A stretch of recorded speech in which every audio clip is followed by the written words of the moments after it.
Chegamos agora no quinto e último tópico da nossa lição, que vai falar sobre identificação. Nesse tópico, nós vamos relembrar algo que foi mencionado lá no primeiro tópico, quando disse acerca da pregação do Evangelho como sendo uma responsabilidade do povo de Deus em todos os tempos e também uma responsabilidade nossa nesses últimos dias.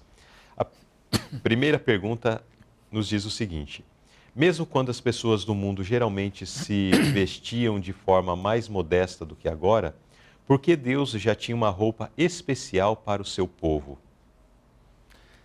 Essa questão aqui é muito interessante e nos chama atenção aquele período lá quando Israel saiu do Egito, que Deus ordenou que eles pedissem ouro, prata, vestes, e eles pediram, né? E receberam bastante vestuário.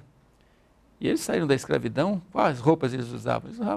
Tiveram que usar a roupa que eles conseguiram fazer a recolta lá no Egito, né? Uhum. Então eles vinham com aquelas roupas, e a roupa era parecida, seu vestuário era parecido com as demais nações ali ao redor também.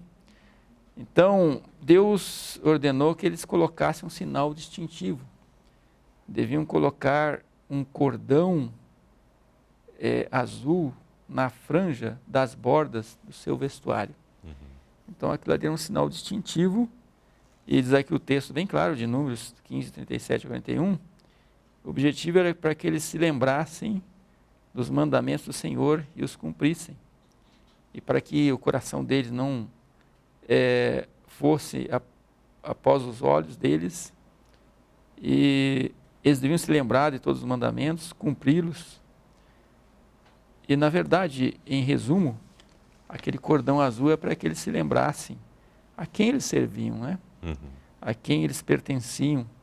Eles tinham sido remidos, retirados do Egito, salvos das mãos de Faraó, e agora um vestuário apropriado era uma lembrança da sua libertação.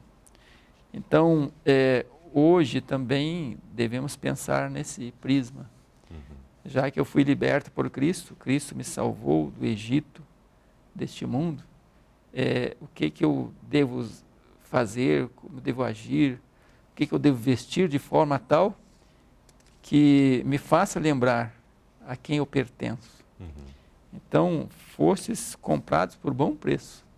Glorificai a Deus no vosso corpo e no vosso espírito. Devemos glorificar a Deus no nosso alimento, na nossa conversação, na nossa maneira de viver, nos nossos alvos, objetivos na vida. E por que não também no vestuário? Uhum. Então a inspiração nos dá a entender que o vestuário é importante nesse sentido, né? É importante.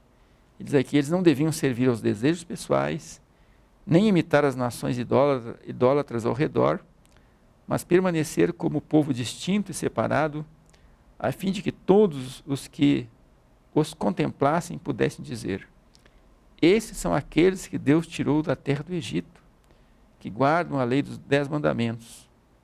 Um israelita revelava a própria identidade assim que era visto, pois Deus o distinguia como seu, usando meios simples para isso.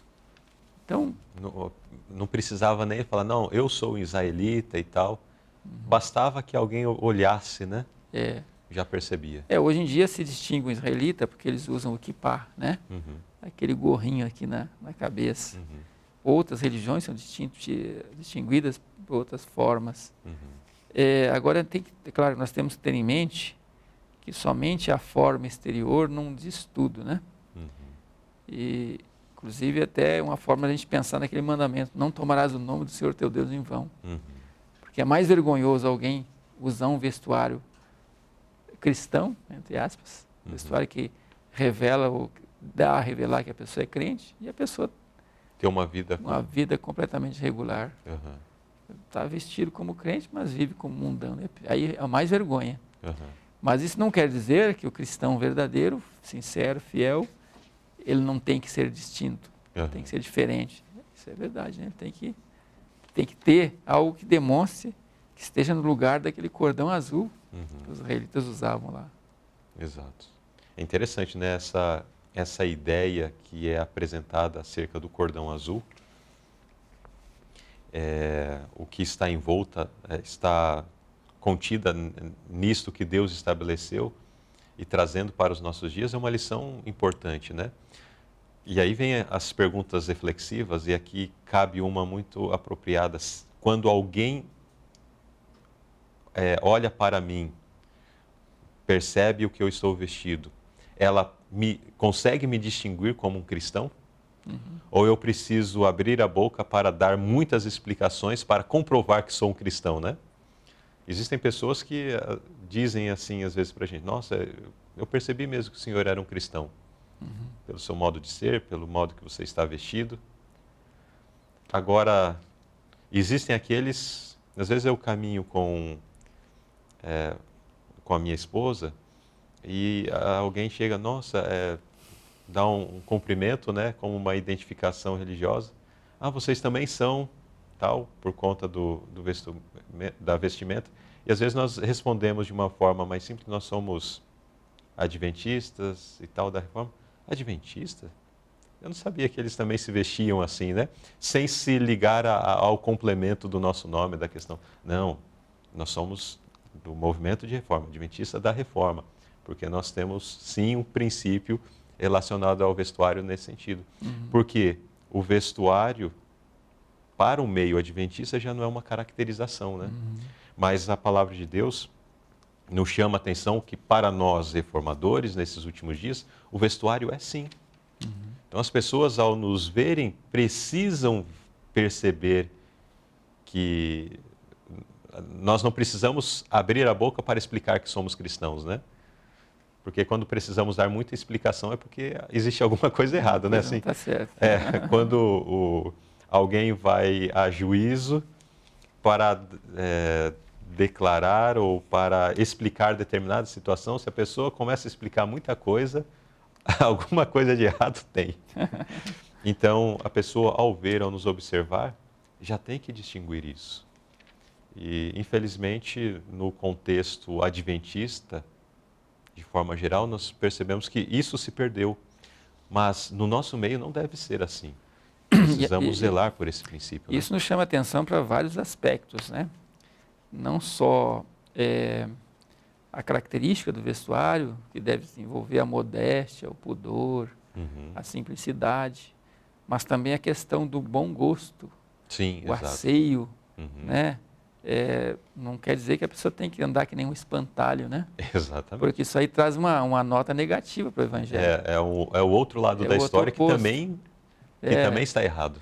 Você tem que ter o bom gosto, tal, não precisa de luxo, tal, mas vaidade e tal, mas aquilo, bom gosto, um padrãozinho arrumadinho, nossos filhos, aqueles que sobem no púlpito para pregar, as irmãs que apresentam na frente, ensinam, o grupo de louvor. Então tem que ter o cuidado com a regra, com a norma, com aquilo que representa melhor a Cristo. E também nos aspectos assim, de ter o cuidado, dar o melhor que tiver, né, bem apresentável e tal. Que seja atraente também, né? Porque Deus ama o que é belo. Exatamente. Que Deus ama o belo. Que seja belo, né? Isso. Não para nosso engrandecimento, mas para glorificar a Deus, né? Exato. Vamos à última pergunta. O que devemos entender sobre a reforma do vestuário? O apóstolo Paulo, aos Coríntios, segunda carta, capítulo 3, verso 2, ele diz: vós sois a nossa carta, escrita em nossos corações, conhecida e lida por todos os homens. Então, o vestuário é um aspecto dessa carta aí, um aspecto importante. Quem sabe o cabeçalho da carta, né? Ele apresenta ali, aí chama a atenção das pessoas para, quem sabe, se aproximar e ler a carta toda, né? Então, um enunciado ali, negrito, bem destaque, para aquele ali é cristão. Talvez uma pessoa que compense eu me aproximar, ouvir, considerar. E aí você tem que agora apresentar um conteúdo do Evangelho condizente com a carta, né? Com a introdução que a carta deu. Então a carta realmente é importante. Se o título da carta é cristão, tem que ser, ser o condizente, conteúdo, né? Apelo para a pessoa também acompanhar, tem que ser coerente, né?